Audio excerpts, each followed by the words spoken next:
ao nosso querido Carlos Antônio, meu xará.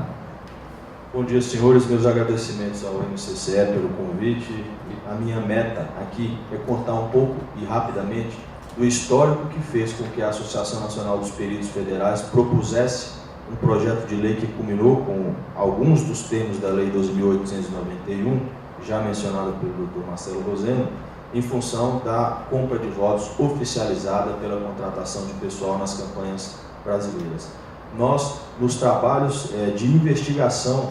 de crimes eleitorais, começamos a observar situações de difícil solução, como a identificação, que por si só já é difícil, do ato em si de se entregar dinheiro durante a fase das eleições, mas que quando nós levávamos essa pessoa à justiça, ela alegava que estava simplesmente pagando o pessoal de campanha e antecipadamente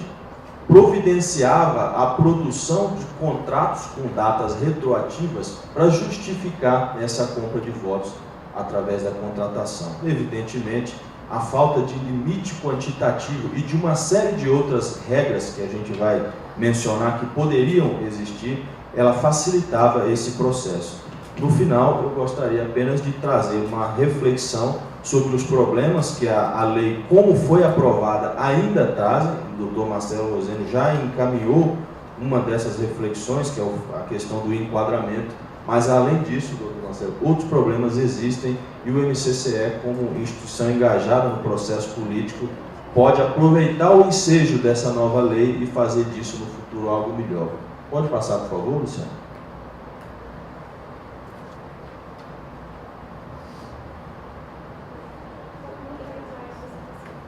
Não tem problema, então passa no modo normal.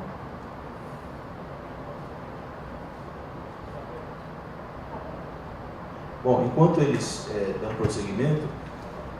o fato que nós constatamos então foi esse, e nós tínhamos então um conhecimento meramente empírico do que estava acontecendo, tendo em vista que não se tinha dados para demonstrar o tamanho desse problema observado. No site do TSE estão lá as declarações de prestações de contas dos candidatos e das coligações partidárias. Estas últimas não estavam completas e se os senhores tiverem a iniciativa de acessar o site do TSE, vão ver que ainda há lacunas com relação a essas prestações de contas, mas no que diz respeito às prestações de contas dos candidatos, nós conseguimos observar, em primeiro lugar, que há um grande problema, que é a falta de organização que impede o cidadão de interpretar esses dados sem fazer deles um tratamento equânime. Pode passar, Luciana. Próximo, por favor.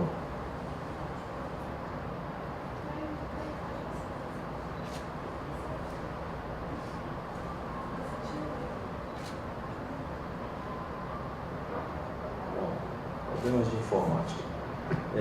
A iniciativa que nós tivemos, senhores, não deveria ser necessária para o cidadão, mas foi de compilar todos esses dados e organizá-los de forma que eles permitissem uma interpretação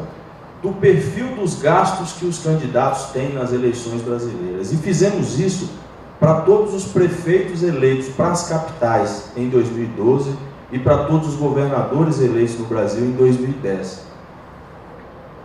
São mais ou menos 30 itens de gastos de campanhas eleitorais dessas duas eleições que eu citei, e nós, somando todos eles, chegamos a uma conclusão de que o maior gasto está em contratação de pessoal para serviços prestados por terceiros. Tanto num caso quanto em outro, a soma disso chega a praticamente 1/3 dos gastos de campanha, e evidentemente nós não estamos considerando aqui o infeliz Caixa 2 e nem uma estratégia de se esconder um pouco os gastos, que é a tal da baixa de recursos estimáveis em dinheiro, que não aparecem com a descrição do que foi gasto na prestação de contas do candidato, em função de ter havido uma doação de benefícios, de serviços, de materiais do partido para aqueles candidatos. Nesses mesmos dados, a gente observa que os gastos com produção de TV estão lá entre os 10 mais elevados, os gastos com impressão de material também,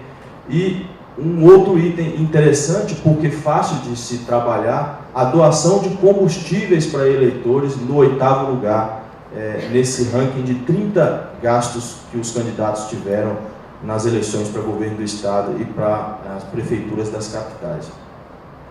No caso da doação de combustível, o que a gente observa no dia a dia das investigações de crimes eleitorais são filas imensas de veículos com vouchers fornecidos pelas empresas, pelos postos de combustíveis, que vão cobrar isso depois dos candidatos se eleitos, através de contratação para abastecer as frotas do poder público,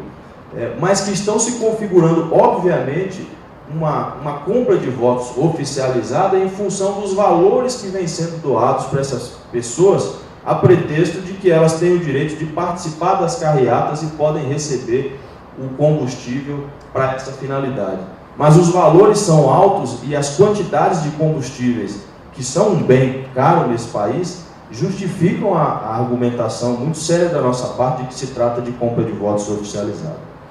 Elaboramos um projeto, então, de lei, submetemos à plenária do MCCE, que participou conosco desse processo, e levamos ao Congresso Nacional no âmbito da chamada mini-reforma política, com a qual não concordamos como membros do MCCE, porque nós vemos essa mini-reforma como algo muito tímido e incapaz de mudar a situação das eleições brasileiras, mas inserimos esse tema pontual do ponto de vista jurídico, mas bastante relevante do ponto de vista do impacto financeiro que tem para as campanhas políticas no país, e estabelecemos no projeto uma série de regras, tanto de transparência quanto de controle,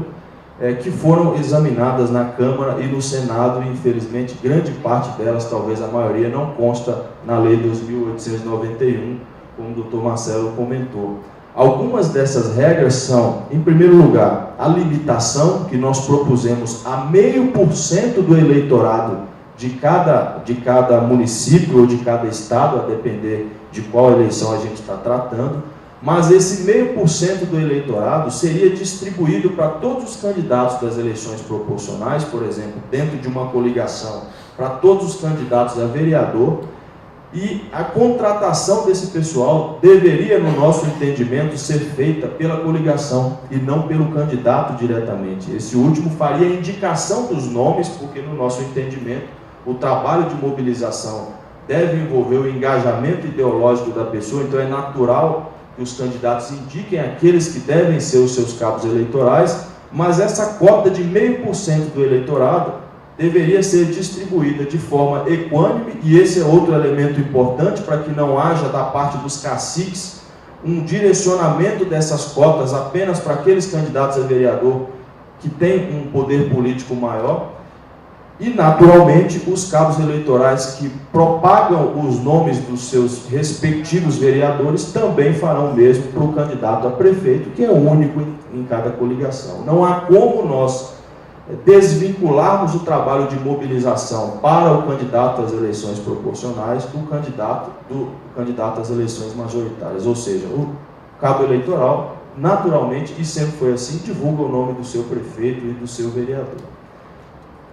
Propusemos regras de transparência para que o eleitor saiba, através do site do TSE ou dos TRS, quem são esses cabos eleitorais, para que essas pessoas sejam identificadas publicamente quando estiverem fazendo o trabalho de mobilização, e critérios para que elas possam assumir a função de cabo eleitoral, como, por exemplo, não terem sido condenadas por crimes eleitorais, não terem participado de fraudes eleitorais ou de outros atos que sejam incompatíveis com esse trabalho de mobilização. E, por fim, para que o cidadão pudesse, concluída a eleição, comparar os nomes das pessoas que trabalharam como mobilizadores com os nomes dos novos servidores públicos com cargos de confiança, o que seria para nós mais um dado interessante nessa nossa reflexão pela melhoria no sistema político de nosso país.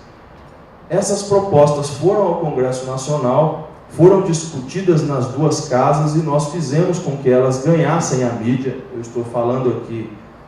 tentando imaginar os slides que estão aí, mas que o sistema não mostrou, porque a gente colocou várias coisas da repercussão que isso trouxe na mídia brasileira, tanto televisiva quanto impressa, que foi bastante positiva, em que nós mostrávamos casos específicos, como, por exemplo, um candidato do estado de Tocantins, que produziu um documento a ser encaminhado para os seus trabalhadores de confiança do núcleo da estratégia de campanha, onde ele orientava no seguinte sentido: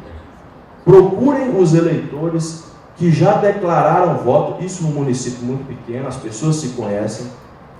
para o candidato do outro lado, meu adversário, ofereçam dinheiro e proposta para trabalhar na campanha. Para as pessoas que já haviam se declarado a favor do candidato do outro lado, ofereçam R$80 para cada um, mas façam um contrato de prestação de serviços. Assim, não há problemas, não há riscos de problemas com a justiça. E promovam a contratação de 4.000 pessoas. Isso é um município de 49.000 habitantes. Nesse município, o candidato propõe, então, contratar mais de 10% do seu eleitorado para mobilização na campanha. E no mesmo estado, um indivíduo foi eleito, mas teve o diploma cassado, porque teve a iniciativa de contratar 20% dos eleitores. Exagerou um pouco, se ele tivesse contratado 8, talvez não teria tido o diploma cassado. Com essa proposta, nós nos surpreendemos no Senado, especialmente no Senado, com alguns indivíduos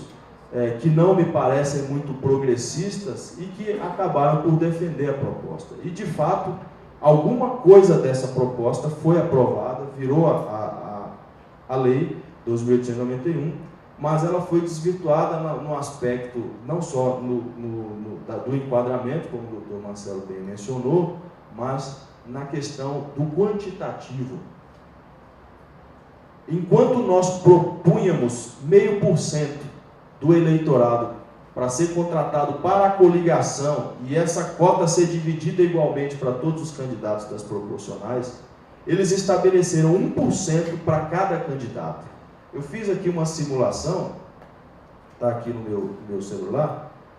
porque, embora isso seja uma evolução, em função de nós não termos tido no passado nenhum tipo de limitação, para os municípios pequenos, essa lei oficializa, doutor Marcelo, a compra de votos novamente, porque permite contratações exageradas. Num município que tem 50.000 eleitores, pela norma hoje em vigor, um prefeito pode contratar 320 pessoas e cada candidato a vereador 160 pessoas. Se nós tivermos 9 cadeiras na Câmara de Vereadores e para cada coligação nós tivermos então 18 candidatos, o dobro, que são titulares e suplentes, nós teremos aí 2.880 mais 320, 3.200 pessoas, correspondendo a 6,4% do eleitorado. E quanto mais... Voltou? Tá. E quanto mais a gente reduz o número de eleitores de um município, mais esse problema se torna agudo. Num município com 30.000 eleitores, o prefeito contrataria 300 pessoas, cada candidato a vereador 150 pessoas, totalizando 2.700 na hipótese de 18 candidatos para cada coligação, e esse total de 3.000 cabos eleitorais corresponde a 10% do eleitorado de um município.